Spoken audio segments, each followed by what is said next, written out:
मंडप में दूल्हे ने मजाक में बता दी गलत जन्मतिथि, दुल्हन ने तोड़ी शादी। जन्मतिथि के सवाल पर टूटी शादी। प्रयागराज के मेजा क्षेत्र के एक गांव में उस समय सभी हैरान रह गए जब एक मजाक के चलते शादी ही टूट गई। शादी में जयमाला की रस्म के दौरान दूल्हे ने अपनी जन्मतिथि गलत बताई। यह जवाब मजाक के रूप में दिया गया था, लेकिन दुल्हन को यह बिल्कुल पसंद नहीं आया और उसने शादी करने से साफ इनकार कर दिया। जयमाला के मंच पर हुआ मजाक। शुक्रवार को मेजा के अकबर शहपुर गांव में राम सागर कुशवाहा के बेटे पिंकी की शादी थी। बारात धूमधाम से आई थी और स्वागत के बाद द्वारचार की रस्म भी पूरी हो गई थी। अब बारी थी जयमाला की। दूल्हा स्टेज पर पहुंचा और दुल्हन की सहेलियों ने हंसी मजाक करना शुरू कर दिया। इसी दौरान एक सहेली ने दूल्हे से पूछ लिया कि आपकी जन्मतिथि क्या है। दूल्हे का जवाब बना विवाद की जड़।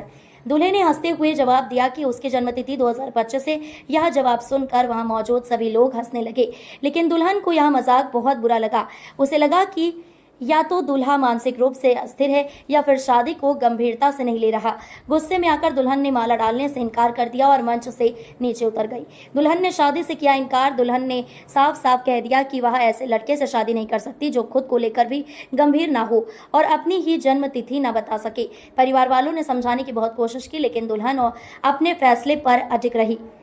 भाई ने बताया शादी टूटने का असली कारण। दुल्हन के भाई ने बताया कि वह अपनी 7 बहनों में एकलौती बहन है और उसके विवाह में करीब 11 लाख रुपए खर्च किए गए थे। इसके अलावा दहेज में बाइक भी दी गई थी, लेकिन दूल्हे का व्यवहार शुरू से ही अजीब था। वह ठीक से मोबाइल भी नहीं चला सकता और बाइक चलाने की क्षमता भी नहीं रखता। दूल्हे पक्ष ने दी सफाई।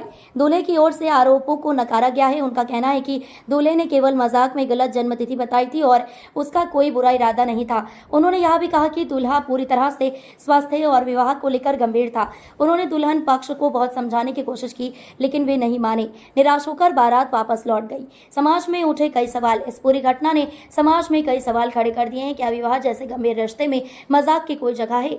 क्या एक छोटा सा मजाक इतना बड़ा बन सकता है कि शादी ही टूट जाए? या फिर यह घटना एक बड़ी मानसिकता और सामाजिक समझ का संकेत है, जहां लड़कियों को अब अपने फैसले लेने की आजादी है?